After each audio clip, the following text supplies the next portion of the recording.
טוב, הסבב ט', מה זה בעצם חניכים בשבילכם?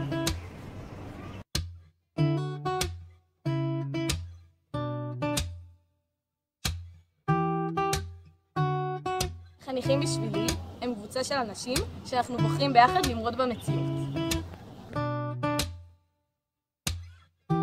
חניכים בשבילי הם המראה שמשקפת לי את כל הפחדים ואת כל הדברים שאני מפחדת להיות, את כל הדברים שאני רוצה להיות, מה שאני לא מתמודדת להתמודד עם עצמי.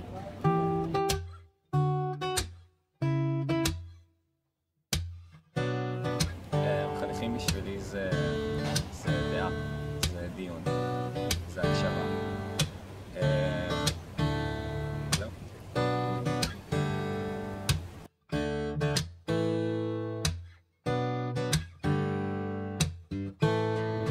החניכים בשבילי הם קבוצה שאני יכולה להשקיע בה.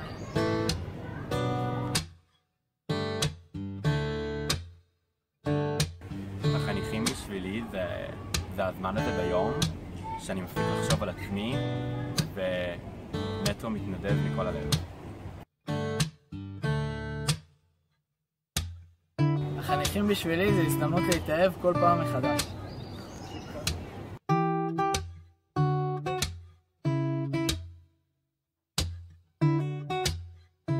בשבילי הוא חתיכת פאזל שונה שביחד מרכיבים תמונה מלאה.